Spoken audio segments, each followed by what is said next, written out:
you stepped out of bounds. When you was playing ball, it was all good. But the moment you stepped out of bounds, he turned his back. The world is gonna see dude for what he really is.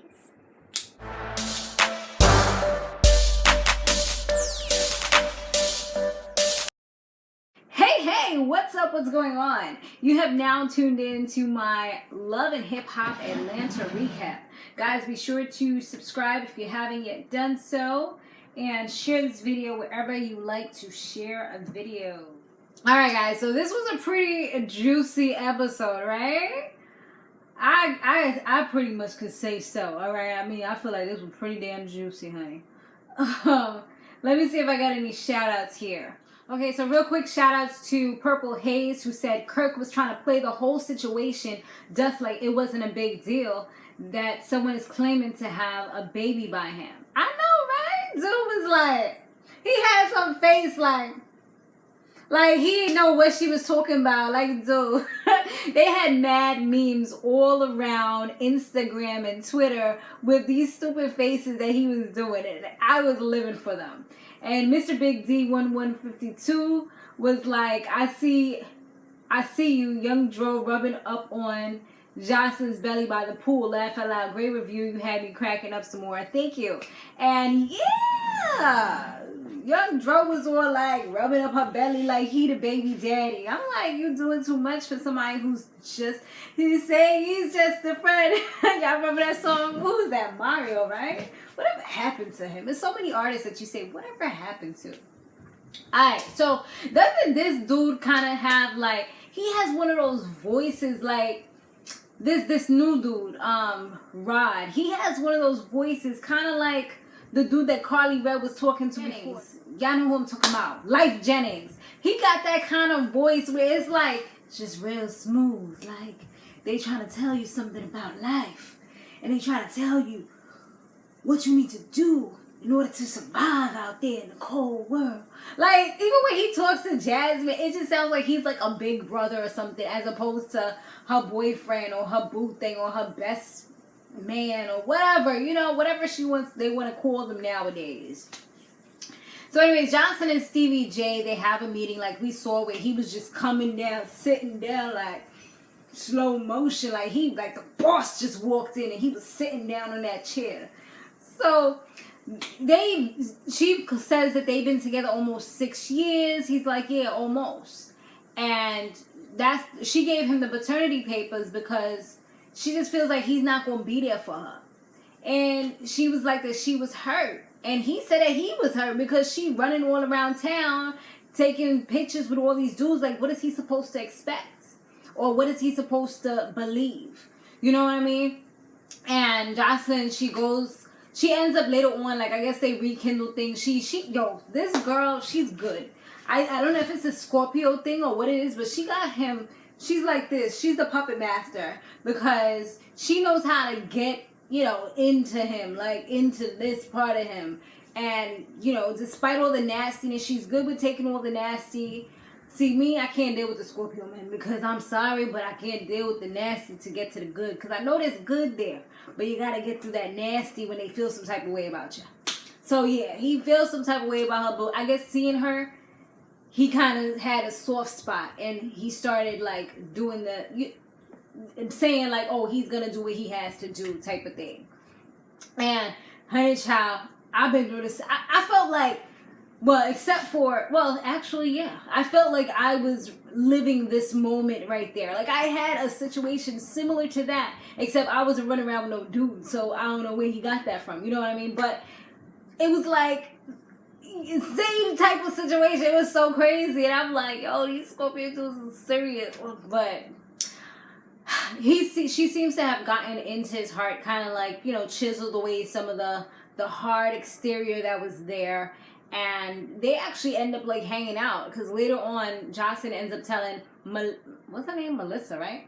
She ends up telling Melissa that she went over by his house. She stayed over. They didn't do nothing because she didn't feel like it. But she did take his drawers. And you know why she took his drawers? Because she's using that for evidence, okay? She's going to make sure that becomes part of the DNA that she gonna need to prove that he is the father, okay? She doesn't trust the fact that he said he gonna do it. No. She gonna take matters upon her own hands and do what she gotta do. Boss. Hashtag boss. Jasmine goes to see her man, Red Bullock, I think that was his name. He's a producer dude that he's also quote-unquote a scammer according to what Mimi calls him. And I guess he's like a music producer, he says. And he said that he's also worked with Young Jock. So I guess that's why Jasmine was so cool with Young Jock, because I guess they all hung out in the studio or whatever. Because he seems to have a pretty good relationship with Young Jock from what I've seen. So he doesn't seem to have no worries about nothing. I mean, when he was talking to her, he didn't seem like he was upset unless they already got through all that upset and anger. Maybe now he's at the part where he's in acceptance because the baby's already 4 months old. So maybe when he got out of jail, that was his time to be mad. Or maybe when she was pregnant, that was his time to be mad. But maybe he just kind of went past that. He said that he's been raising the kid, but Kirk has been giving her money on the side, like under the table type of thing. Like, you know, when you work off the books, that's what he's been doing. Like, you know, here, hold this down. But I'm like, Kirk, like, how you so confident? How you giving people money and you don't even take a lie detector, like a paternity test or anything like that? So I guess this season is all about paternity tests, because I'm pretty sure that Rashida's going to eventually convince dude that he needs to get some kind of paternity test so they can see what's really going on, because she already said, like, cheating is one thing. I mean, even that should be no bueno.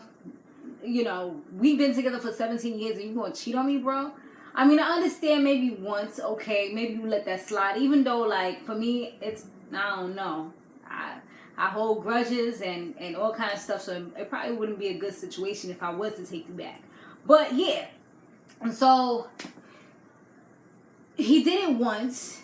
But now he doing it again, but like to the third level. And you gonna wait until you on TV to do these things? Like, I can't believe it. I can't. Like, who's dumb enough to do these things when they know that it can get exposed in front of the whole entire world? Unless you're looking for a storyline or something like that. Because I can't believe that he could be this stupid. I just can't. Like, Kirk, like, really? Who does this? And not once but twice. I don't understand. Yo no comprende. Oh yeah, speaking my Spanglish. Alright. So following that, he said, like I said, he was like pretty much trying to keep it a secret, but he was like, now that it's out of the bag, it's whatever. So now we at Tommy's house, and Tommy, she ain't too fond of the fact that she had to spend 24 hours in jail, okay? And then she had to bond herself out, she said, because her mother didn't answer the phone when she was calling her. So she's tight. She comes home and she's pissed off because she's like, y'all up here in my house eating for free. Like, her mother, I guess, was watching the kids or whatever, but she didn't even answer the phone when she called, so she feels some type of way about it. And her mother, when she was arguing with her mother ends up saying, like, to the bondsman when he comes to pick up the money, like, yo, take her back to jail. You can't take her back to jail. And, like, the way she was talking, it was just crazy to me that a mother and daughter could have that type of relationship. Like, I mean, I know I ain't had the best relationship with my mother, but, like, dang, it's like no respect is there at all. It's literally like the security guards had to come because it looked like they was about to have a real, like, official fist fight. And I feel like Tommy, if anything, she wasn't going back down if she had to fight her mom. Like, I just feel like it would get to that point and she wouldn't even care. Like, she would do what she had to do, black out, and then maybe she might feel a little sorry for it the next day. Maybe. But it seems like she's been going through so much that she's just, like, tainted. And she's sick and tired of it. And she's seeing the cycle continue with her sister, and whoever else. Like, she's like, we ain't asked to be here at the end of the day. And she's mad selfish. She says that her mother neglected them. And she was like that this has happened since she was a kid, where she had to go to, did she say juvie? I think she said either juvie or something like that. Oh, she had to go to, like, group homes, and her mother ain't never, like, try to stop them or nothing like that. So she still holds that against her mother from what it looks like. So Mama D feels like Ernst, Mr. Ernst, he cares about his mama more than he care about her. He do everything for his mama, but he ain't doing nothing for her. So she's like, you know what, you need to stop it. And she was like, I know she can't F you better than I can. And if she can, then we need to have a threesome. And I was like, but hold on, wait what are we talking about here? Did you hear what you just said? Like that's not normal. That's not acceptable. That's not normal, girl. What are you talking about? Girl. So, she just pretty much wants him to stop being a mama's boy and just kind of do what he has to do and take care of things. But it's funny because she's kind of the same way where she meddles in her son's relationship. So it's almost like his mother is it's kind of like a reflection of her. And she doesn't like it because she's used to being the one in control. So it's kind of like she's finally met her match. She does meet up with Scrappy later on. And he says that Bambi is living a good life, I guess, in the house that they bought. But he's out in the hotel because they're having a lot of problems right now. And he's not even sure if he really wants to get married to her. And Mama D is like, she don't want to meddle, but she will definitely try to help and do what she got to do because she doesn't like the fact that she's finally come to agreement. Like, okay, this is probably going to be my daughter-in-law. And now everything's messed up in the castle, so she want to see what she could do to fix it. So now we have Mama D and Miss Bessie. They meet up. She was trying to get Scrappy to come and bring Bambi too, but Bambi, he didn't really want to reach out to her right now, especially for the simple fact that he's still in a hotel while she's living a good life, and they just not at that point right now. And I'm like, I mean, I understand what he's saying because he's like, he don't even know if he really wants to get married because he doesn't want to get married to break up or to have a divorce. And yeah, I mean, especially I heard divorce in Atlanta is even harder, but it's time consuming. Depending on if you guys are in agreement or not, it can cause a lot of money. I mean, with lawyer fees and whatever other fees, you got to take out time to go to these court appearances, and you got to split things a certain way. It's a lot. So I definitely see what he's saying. If he doesn't want to do all the hocus pocus, yeah, we're married, beautiful wedding, and then end up having a divorce and she takes half of your money unless you do a prenup, and y'all probably gonna have an argument about a prenup as well. So Mama D ends up giving Miss Bessie a nice little gift, and Scrappy's like, oh boy, he already know this ain't gonna be no good gift because anything his mama brings out to the table, especially when she don't like somebody too much, is gonna be a shady gift. So she brings out a pacifier, and she's like,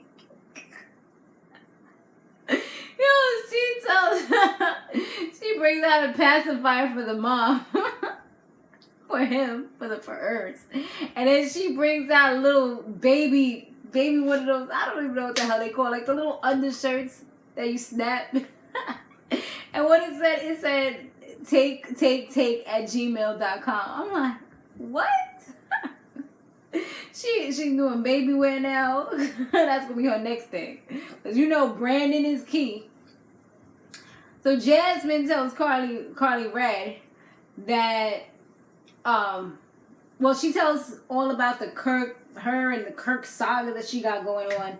She tells her that Kirk has been giving her money or whatever. She has videos, she has receipts, she has proof. She shows her a video of Kirk holding the baby. She also shows receipts of him paying for stuff. He paid for a car rental. She lives in the place where they used to be at downstairs. What else?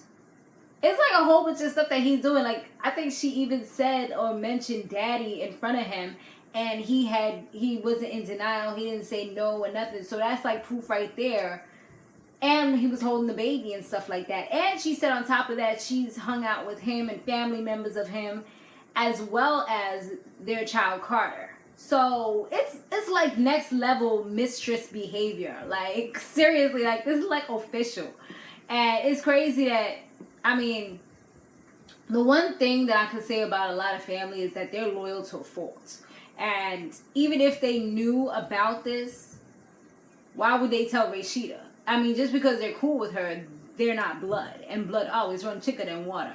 You know, in most cases. Once in a while it don't, especially if you don't like your blood. You know, if you got some tainted blood, then you won't like that water better because water is pure. But in most cases, blood runs thicker than water, and that's what you want to go towards, you know? So, at the same time, Rod was talking to young Jock, and he was telling him everything about it and showing him receipts and stuff like that. So, I mean, young Jock really, that truly, you know, Kirk is his boy and everything, and he wants to believe him, but when you're seeing all these videos and stuff, it's kind of hard to deny your eyes and the facts that you see in front of your face. So Tommy reached out to Miss Karen King, the notorious Karen King, and she just kind of gets some like motherly advice from her. I mean, it seems like she gives some real good advice. Like, she's another one that kind of like just sits down. I mean, I wouldn't want to see her angry or upset because she is a felon at the end of the day. But when she's all dolled up and giving some advice, she seems to give some good life lessons and advice. And she just told her, like, your mother is messed up right now, and you can't really help people if you're not helping yourself. So you can't really hold that against her. And she also had mentioned that she's a felon and she can't even see her son. And I guess Tommy has the same situation because she's a felon. She can't really see him either. So she kind of moved on and she's dating and things like that. And Tommy makes sure she mentions that one thing that she plans to do is to get that hoe, to get Carly Red, because she's like, Carly Red messed up. Carly Red played her for a fool, and she's not the one to be played with. So she gonna let her know. And I'm like, wasn't that like a season ago? Like, you still holding on to that after all these months? Like, hasn't months passed by? Girl, I thought I'd hold a grudge, but like, dang, I mean, after a while, I don't care about it too much. It kind of depends. But I'm like, damn, girl, like, you still trying to beat her up after all this? After all this time to pass? So, yeah, she's still on her radar. Stevie J's daughter, Savannah, is at his house, like, randomly. And he's just like, okay, like, you should have told me you were coming. She says that she going to stay with him now. And she going to do school online. And so I guess he's trying to bring her up in the world and give her a little cash being on the show or whatever. Hopefully she doesn't do anything to compromise herself or her morals or whatever, you know, because from what he said, she's going to college soon. And this is her last year in high school. He's like, he doesn't really want her to be like a college dropout. But at the end of the day, at least she said that she's going to be doing school. She's just going to be doing school online. So time for Rashida to meet up with Carly Red, and she did. And Carly Red pretty much is like, she doesn't want to do this because that's her friend, and she feels like her friend's whole world is about to come crashing or crumbling down. And I'm just like, girl, you already know that you live for the drama, so don't even act like we just met you this season. You're not Jasmine. You're not new to this. We know you. We know that you fuel off of this. This is what gives you your kicks. This is what keeps you going. You know what I mean? Like, girl, don't. So she's there and she tells her like all the things she knows. Basically the same thing we went over about the videos and how he pays for the baby, and the baby calls him daddy, and all this other crap that we just went over. So Rashida looks like she's extremely hurt because she's like, you know what? She's literally speechless and disgusted because they've been together 17 years and that was her best friend. And for him to betray her like that, it blows her mind. And she was like, she won't have to have a little talk with him. And she was like, she's not even mad at the chick. Who she's mad at is him because he was supposed to be her best friend. I mean, and I really feel like she is doing the right thing and saying the right thing at the end of the day because, yeah, if he didn't open up the door, she couldn't have walked through it. You know what I mean?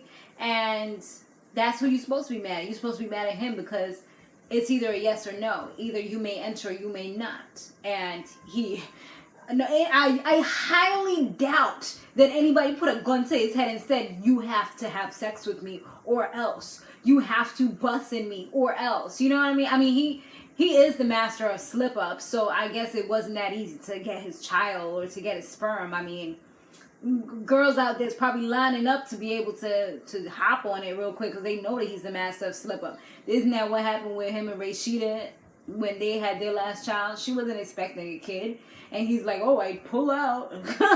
I pulled out. Well, you didn't pull out fast enough, bro. You're getting a little old there. It didn't work. Surprise. So now when Kirk gets home, he comes upstairs. They doing the slow motion thing. He's like, he's smelling that good food. Honey done made some cabbage, some stewed chicken. I mean, I don't know if it was really stewed chicken, but that's what it kind of looked like. And some kind of chicken there or some kind of meat. And, you know, he starts eating. He's just like amazed and blown away. Like, wow, Miss Boss Chick always working is actually cooking me a meal right now. Like, this is amazing because we had some rocky times. So then he like, it's good. She like, yeah, it's good. Maybe you should say your grace. She gave him that last meal type of look, like, yeah, eat it. Eat all of it because you're not going to get none anytime soon. Okay? So he eating and she starts telling him what she knows. How Carly Red met up with the chick that he said he didn't know. And seems like the chick sure knows him. But how does she know you so well if you don't know her? It's kind of weird. But why this dude was straight like speechless. Like, you can't. That's how he got me. Like, I'm speechless. I can't even talk right because this shit was so funny. Yo, he was dead like, damn. Like that Carly Red. Like, I know he was just thinking about it like, she always gotta get into somebody's business. I know when she said her name, he was probably like, check, gotta get her. So she tells him about the video and she's just like, yo, like, what's good? What's up? Because she sure damn well know a lot about you. So that was pretty much the end of it. Of course, they're going to leave it at a cliffhanger. Boom, boom, boom. So we're going to have to see what happens next week. So, guys, be sure to comment down below and let me know what you thought about this episode. Guys, be sure to stay fabulous, live free, and soar limitless. I'll see you in the next one. Later.